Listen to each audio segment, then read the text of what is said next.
Madame, monsieur, bonsoir, c'est l'heure de votre rendez-vous quotidien avec l'actualité sur ATV. Au sommaire ce soir. Le quartier Canal-Alaric serait-il laissé à l'abandon? C'est le sentiment de ses habitants. Depuis plusieurs années, ils se plaignent de la dégradation de leurs conditions de vie, sans réponse concrète du bailleur social. On en parle dès le début de cette édition. Dans ce journal aussi, l'activité reprend partiellement au syndicat martiniquais de traitement et valorisation des déchets.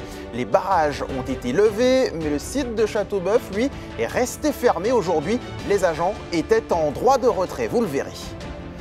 Stop au gaspillage. L'éco-organisme de collecte et valorisation des médicaments non utilisés, Cyclamed, lance une campagne de sensibilisation sur le territoire. Chaque année en France, plus de 23 000 tonnes de médicaments finissent à la poubelle. Et puis, dans l'actualité nationale, le chauffard suspecté d'avoir fauché le jeune Matisse ce week-end à Lille a été interpellé. Il s'agirait d'un refus d'obtempérer. L'homme aurait consommé du protoxyde d'azote avant de prendre le volant. Le père de la victime confie son immense douleur. Murs imbibés d'eau, installations électriques dangereuses, sols abîmés, les riverains de Canal-Alaric se sentent oubliés. Selon eux, les appartements à caractère social du quartier Foyalais seraient laissés à l'abandon. Sur place, les conditions de vie seraient très compliquées, comme nous l'explique Ryan Agnès.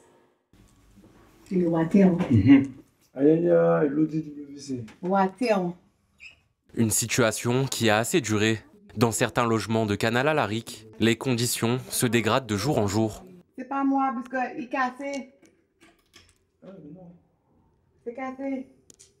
Infiltration d'eau dans les murs, câbles électriques apparents, fissures sur les plafonds. Éléonore habite dans le quartier de Fort-de-France depuis 2002 et voit son logement tomber en miettes sans intervention du bailleur. Ça fait longtemps, monsieur. Longtemps, des années.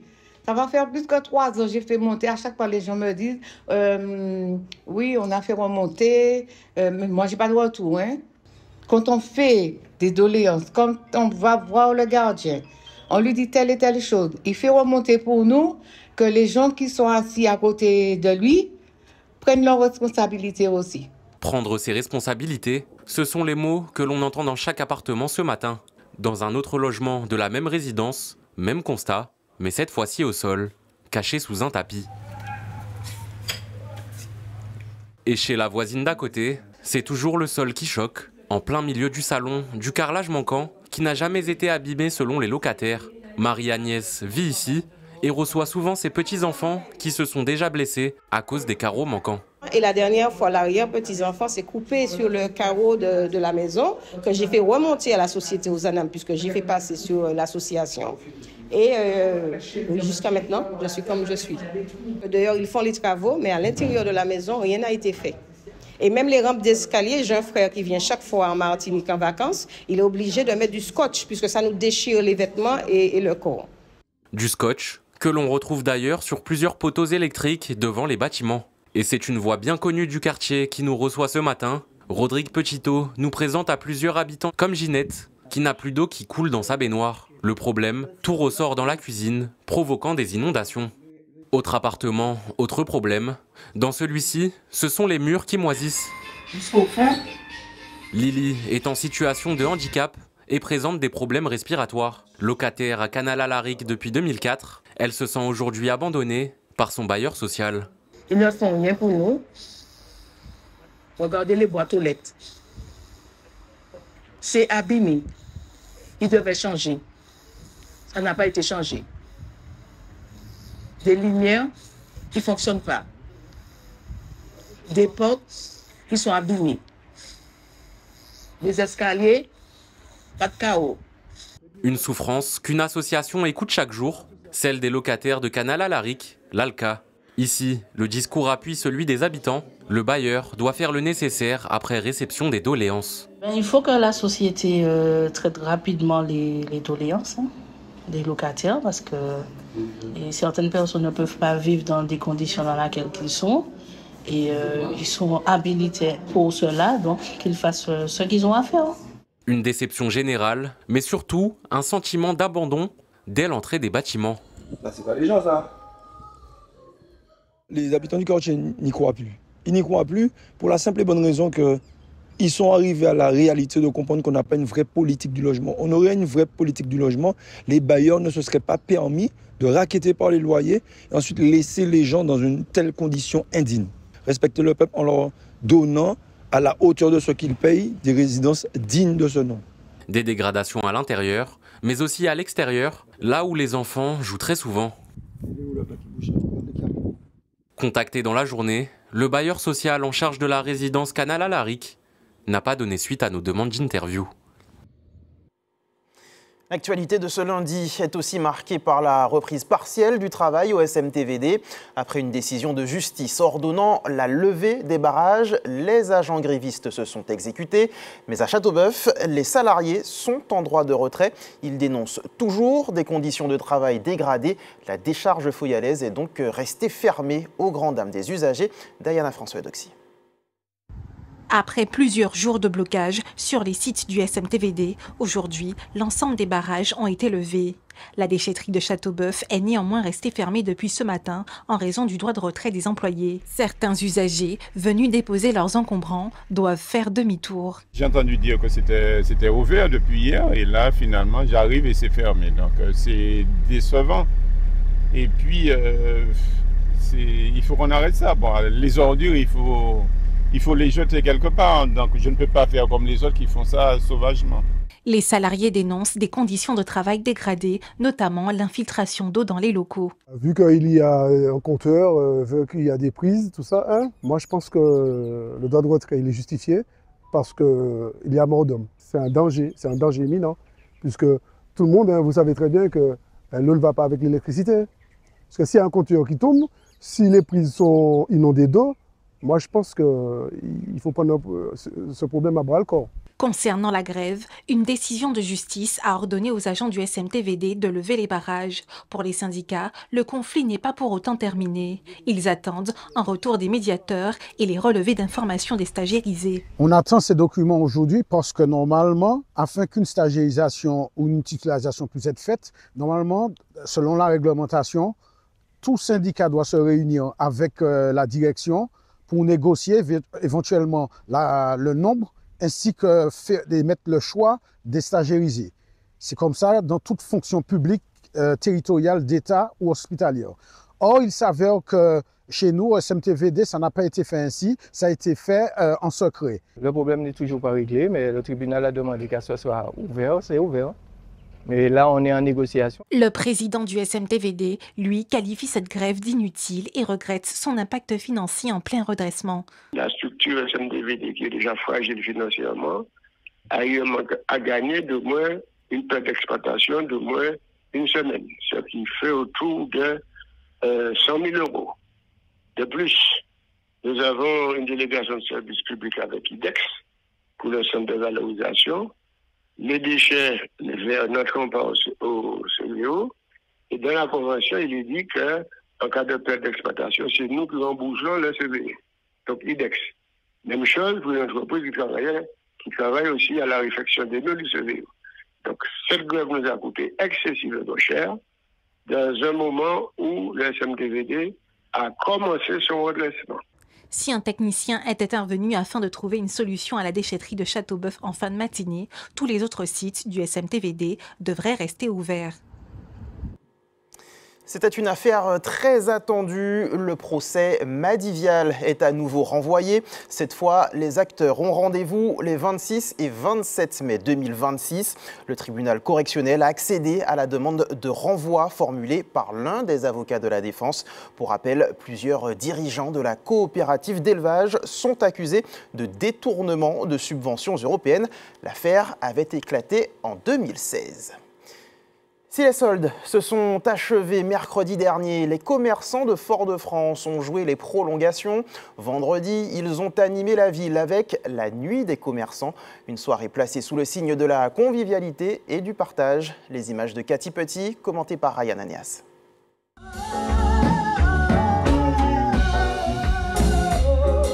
Vendredi soir, les rues foyalaises ont vibré une bonne partie de la soirée.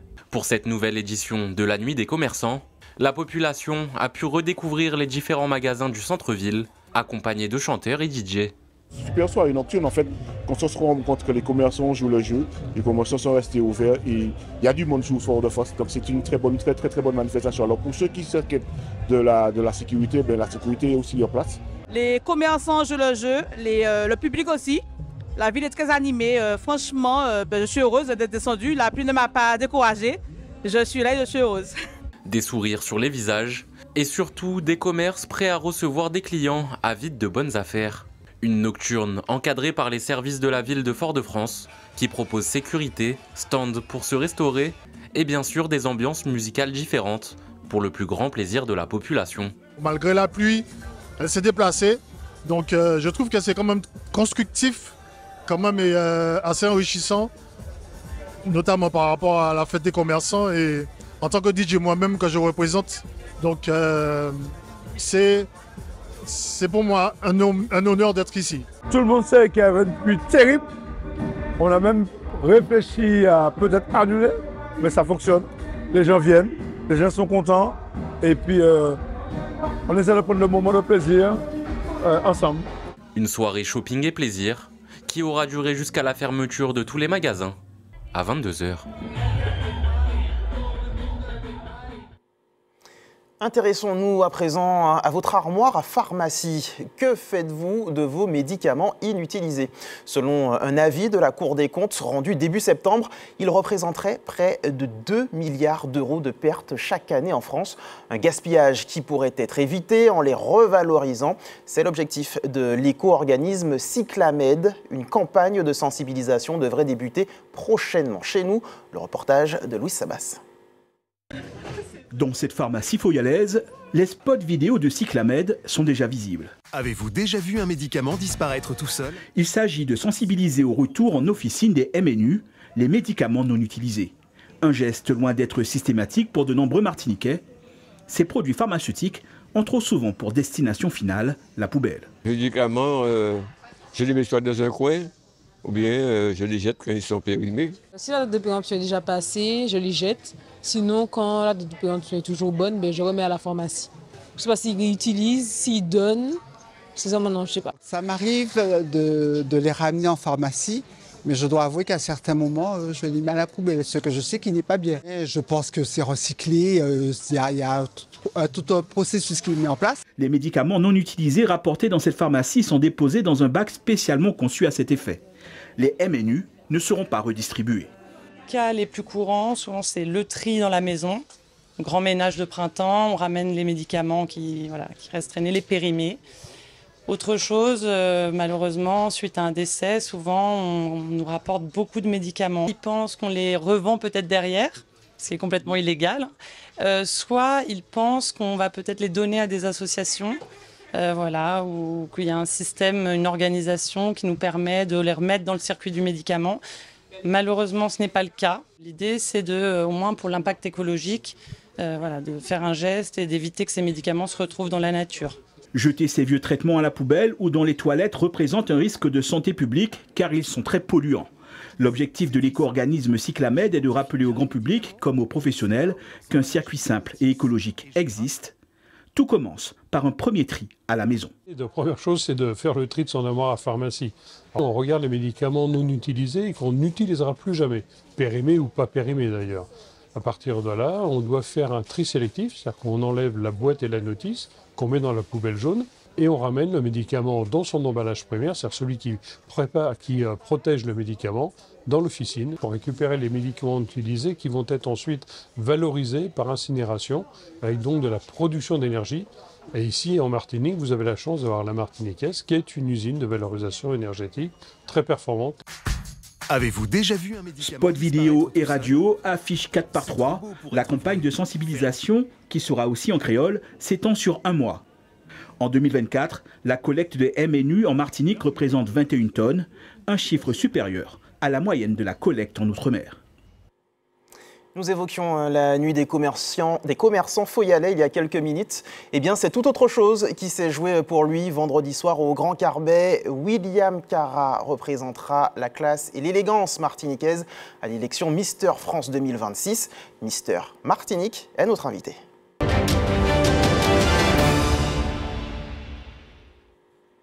William Cara, bonsoir. Bonsoir. Merci d'avoir accepté notre invitation. Félicitations déjà pour votre sacre. Je le disais, c'était vendredi dernier au Grand Carbet. Racontez-nous déjà cette soirée spéciale pour vous. Ce fut une soirée assez stressante, riche en émotions. C'était assez compliqué au début, je me suis laissé emporter par mes émotions, mais je me suis vite ressaisi pour assurer le show. Que représente ce titre, cette écharpe de Mister Martinique pour vous? Cela représente pour moi une immense fierté. C'est un honneur pour moi de porter haut les couleurs de notre île, que ce soit déjà pour le moment au régional, et je ferai en sorte de les faire briller davantage au national. Justement, puisque vous avez parlé du national, on attend encore cette première écharpe nationale qui reviendrait sur le territoire martiniquais. Quel serait le secret pour vous? Qu'allez-vous mettre en avant? Quelle est votre différence? Selon moi, la différence serait d'être authentique et de rester moi-même pour vraiment rayonner au mieux. Vous avez donc participé à cette élection. C'est quelque chose que vous aviez en tête depuis plusieurs années ou c'est simplement une opportunité qui s'est présentée? Racontez-nous votre parcours. Ça a toujours été un projet qui était dans un coin de ma tête et j'ai fini par le réaliser et au final aujourd'hui je suis Mister Martinique. Qu'est-ce qui fait qu'on a envie de se présenter à une telle élection? On a envie de véhiculer des valeurs, d'être la personne sur qui on peut compter, d'être le reflet des autres, la personne de qui on s'identifie et c'est vraiment ce que j'avais envie de faire passer. Lorsqu'on évoque les concours de Miss, on parle souvent de devenir un modèle pour les jeunes générations. Vous pensez que c'est transposable aux hommes également? Également, oui. Je pense que les hommes aussi ont leur place. Et comme je l'ai dit, j'aimerais vraiment être la personne sur qui on s'identifie. Justement, avec quelles valeurs? Qu'est-ce qui fait pour vous l'homme martiniquais? Tout d'abord des valeurs de respect. Des valeurs de respect, d'authenticité et de persévérance.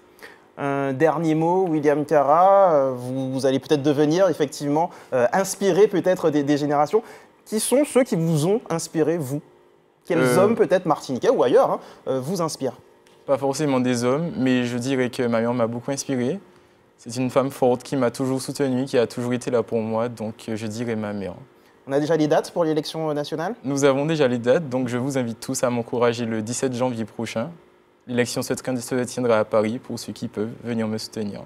Et puis en attendant, vous soutenir sur les réseaux sociaux, de vive voix également, naturellement. Merci beaucoup, William Cara, d'avoir accepté notre invitation. Je rappelle que vous êtes notre nouveau Mister Martinique. Merci beaucoup. Ouvrons notre page des sports par de la voile et la Transat Café l'Or.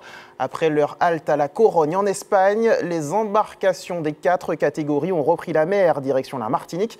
En attendant l'arrivée des premiers bateaux prévus ce jeudi, on fait le point sur la course. Les 4 flottes de la Transat Café l'Or Le Havre Normandie ont passé la seconde aujourd'hui et rivalisent de vitesse. Comme si un mot d'ordre avait été donné, rien en dessous de 25 nœuds. Les classes 40 sont toujours bien groupées. Les 15 premiers se tiennent en moins de 20 000. L'anticyclone portugais s'est effacé et il profite d'un premier Talweg, une excroissance de dépression. On est passé un front avec Pablo, on a la manœuvre, il pleut un peu, et on est content, ça va. Les classes 40, qui avec le retour de Rêve à perte de vue Kwanza sont toujours 40 en course, devraient connaître des conditions soutenues pendant 2-3 jours.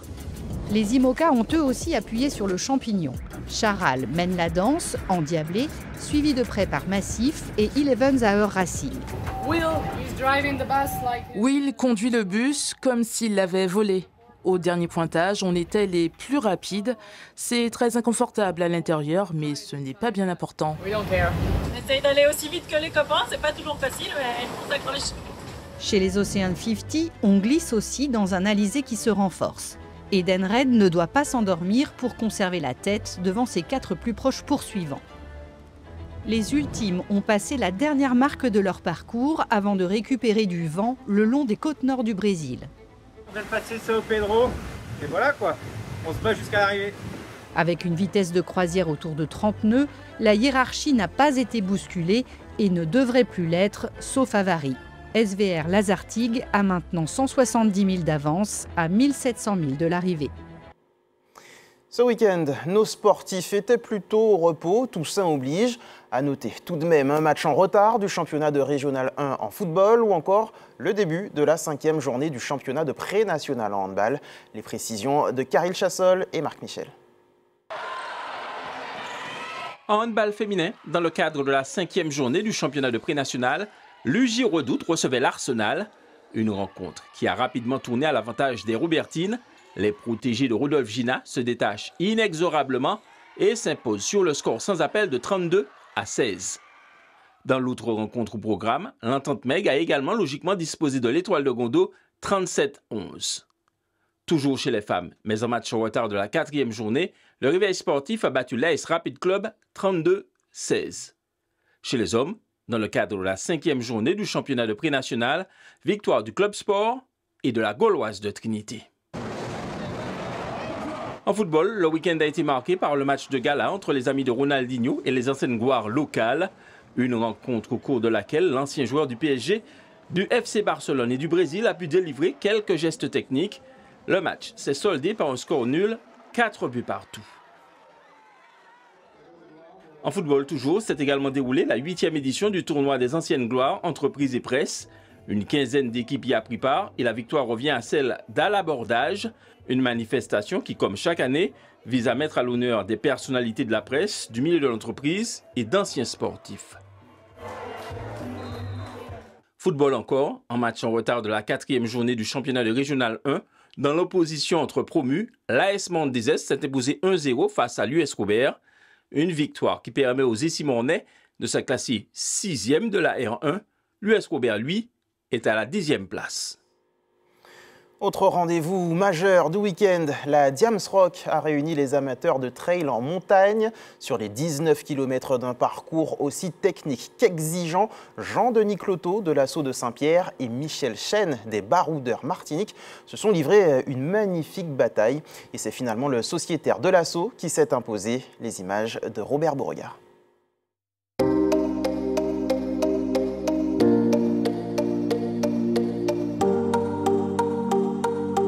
C'était une course exigeante. Il y a eu la petite condition de pluie là, la pluie qui a commencé à tomber, donc du coup ça a rendu un petit peu le parcours glissant. Donc il fallait faire attention, c'est un parcours qui est technique, il y a beaucoup de pierres.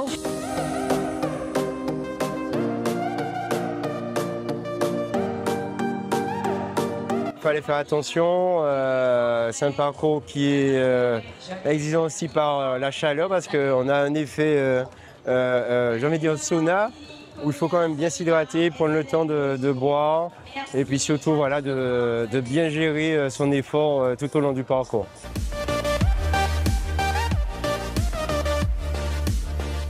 Une belle course. Déjà là cette année, contrairement à l'année dernière, une course en 2 étapes parce qu'au niveau de la météo, il y a une différence comparé à l'année dernière où il a fait chaud dès le début.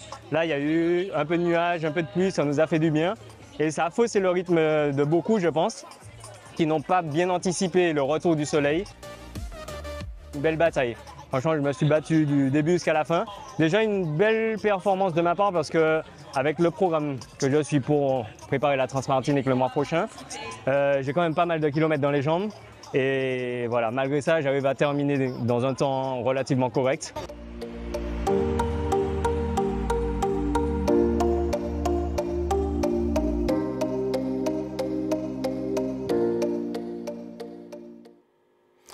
Après notre tour d'horizon de l'actualité locale, place maintenant à l'actualité nationale. Le chauffard, soupçonné d'avoir fauché mortellement Matisse, 19 ans, ce samedi à Lille, a été interpellé. L'homme était déjà connu des services de police et aurait consommé du protoxyde d'azote avant de prendre le volant. Sur place, l'émotion est toujours très vive. Regardez. Matisse avait 19 ans. Vendredi soir, l'étudiant rentrait à pied d'une soirée d'Halloween avec des amis lorsqu'il a été mortellement percuté par un chauffard. Son père, bouleversé, peine à trouver les mots. J'ai eu le témoignage de ses amis qui étaient présents à côté de lui au niveau du passage Cloté. C'était au vert qui s'est retourné et la voiture elle était déjà là, quoi. Et il a été percuté à plusieurs mètres. L'accident a été filmé par un passant. Sur la vidéo diffusée sur les réseaux sociaux, on voit une voiture lancée à pleine vitesse au centre-ville de Lille. Le feu piéton est vert. Elle fauche Matisse, qui traversait. Le conducteur, poursuivi par une voiture de police, tentait d'échapper à un contrôle. Le père de Matisse est partagé entre la douleur et l'incompréhension. Pourquoi il a pris la vie de notre fils, quoi. C'est horrible. Ça ramènera pas Mathis, mais il faut que la justice soit faite. Sur les lieux de l'accident, quelques bouquets de fleurs déposés par des habitants, émus par le drame. On passe ici tous les jours et tous les soirs il y a des jeunes qui y vont et voilà, c'est important pour moi parce que ça ne doit pas arriver, ça ne doit plus arriver. C'est très choquant, je suis maman de 3 enfants, dont des enfants de cet âge-là. C'est affreux. Le conducteur est un homme de 31 ans, connu des services de police, notamment pour des délits routiers. Il est soupçonné d'avoir consommé du protoxyde d'azote, habituellement utilisé pour fabriquer de la chantilly. Le gaz, souvent détourné de son usage, est inhalé pour ses effets euphorisants. Pour ce policier, cet accident est loin d'être un cas isolé. Ce qu'on remarque depuis plusieurs années, c'est une augmentation de la consommation du protoxyde d'azote au volant et tout de suite ça désinhibe et puis ils perdent tout réflexe et toute sensation de la réalité en fait. Le conducteur a été mis en examen notamment pour homicide routier et refus d'obtempérer. L'enquête avance à Lyon après le braquage d'un laboratoire de traitement de métaux jeudi dernier. 306 kilos de métaux avaient été dérobés pour un butin estimé à 28 millions d'euros. 5 suspects ont été interpellés et placés en détention. On fait le point. Des dizaines de sacs, plus de 300 kilos d'or transférés dans cette camionnette durant 10 minutes. Ces braqueurs expérimentés pensent que la police n'aura jamais le temps d'intervenir. Mais au moment où ces images sont filmées par des témoins, une opération des forces de l'ordre, discrète, est en cours. À 2 km du lieu du braquage, ils prennent le soin de transférer leur butin, 28 millions d'euros, vers un véhicule banalisé. Dernière précaution pour ne laisser aucune trace, ils brûlent leur camionnette en pleine rue. Vous avez appelé les pompiers? Moi j'habite ici. Sur 2, ils se dirigent vers leur planque, située à 3 minutes seulement en voiture. Le butin est transféré dans un appartement situé à Vénissieux que les enquêteurs connaissent déjà. À peine arrivés, ils sont interpellés par la BRI, la brigade de recherche et d'intervention, sans tirer un coup de feu. La planque était connue car les braqueurs étaient sous surveillance depuis plus d'1 mois, révèle aujourd'hui la justice. Je rappelle que ce sont des malfaiteurs chevronnés. À aucun moment, on ne savait où ils allaient commettre les faits. Ils étaient susceptibles de passer à l'acte, mais on ne savait pas où c'était. Les suspects ont entre 30 et 40 ans. 3 d'entre eux ont déjà été condamnés pour vol avec violence. 2 sont même soupçonnés d'avoir braqué une autre entreprise il y a 1 mois. Dans le quartier de la société attaqué jeudi, où 5 personnes ont été blessées, l'affaire surprend. S'ils ont déjà été interpellés pour ce genre de faits, bon, j'espère que ce coup-ci ils seront mis derrière les barreaux une bonne fois pour toutes. Si c'était déjà sur eux, normalement la logique c'est qu'ils les attrapent. Mais ouais, qu'ils arrivent à faire ça comme ça en fait, en pleine journée, en plus il y a du monde là qui travaille dans le coin, c'est un peu chaud quoi. La même société avait été attaquée sans succès en mai dernier. Pour l'heure, la justice ne soupçonne pas les 6 personnes arrêtées d'avoir participé à cette autre tentative de braquage. Chine ou encore AliExpress, encore plus dans le viseur des autorités françaises après la découverte de poupées sexuelles à caractère pédopornographique vendues sur ces plateformes. Si le ministre de l'économie souhaite interdire l'accès à ces sites depuis la France, ce scandale soulève une question plus large. Comment contrôler les annonces publiées sur ce type de plateforme? Élément de réponse. Des objets pédopornographiques. D'autres, dangereux, pouvant prendre feu et ne respectant pas les normes européennes. Pourquoi ces produits sont-ils mis en vente? D'abord, ils ne sont la plupart du temps pas vendus directement par la plateforme de e-commerce, mais à travers ce qu'on appelle sa marketplace. Concrètement, la plateforme héberge des vendeurs indépendants et devient leur intermédiaire. La plateforme ou la place de marché n'a pas l'obligation de vérifier le contenu qui est ajouté. C'est souvent principalement de l'automatisation qui est mise en œuvre, donc des algorithmes qui vont vérifier les contenus qui sont publiés. Des vérifications parfois insuffisantes et très variables selon les plateformes. Quel contrôle pourrait donc être renforcé? À la suite de l'enquête de la répression des fraudes révélant la vente de poupées pédopornographiques sur les plateformes Chine et AliExpress, voici la réponse de ce géant chinois du commerce en ligne. Les annonces en question ont été retirées dès que nous en avons eu connaissance. Les vendeurs reconnus coupables de violation seront sanctionnés conformément à nos règles. Ces produits ont été découverts par des internautes après leur mise en ligne. Un contrôle plus rigoureux en amont est possible. Voici par exemple comment cela se passe chez Cdiscount, une plateforme française de e-commerce. Un premier filtrage sélectionne de façon rigoureuse les vendeurs et les produits mis en ligne. Un second scanne le site pour repérer d'éventuels produits inappropriés. Quelles sanctions peuvent être prononcées? La fermeture totale de la plateforme si les produits ne sont pas retirés de la vente. Et même s'ils le sont, les plateformes peuvent être sanctionnées. Pour la pédopornographie, la simple diffusion, elle est répréhensible. On a des amendes pénales qui sont très fortes, qui peuvent atteindre 750 000 euros pour le diffuseur du contenu. Selon nos informations, 2 autres plateformes sont dans le viseur de la répression des fraudes, Temu et Wish, cette fois pour un filtrage insuffisant permettant à des mineurs d'acheter des objets pornographiques. Comme chaque soir, on regarde ensemble le calendrier de l'EFS. Demain, vous pourrez donner votre sang au centre commercial La Galeria de 8h30 à 13h. Autre possibilité, la Maison du Don, immeuble Le Fils, quartier Dillon à Fort-de-France de 10h30 à 17h. Avant de se quitter, je vous rappelle la principale information de ce lundi 3 novembre.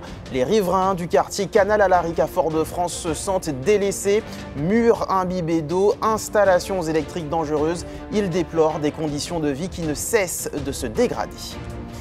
Ça y est, c'est la fin de cette édition. Merci de l'avoir suivi en notre compagnie.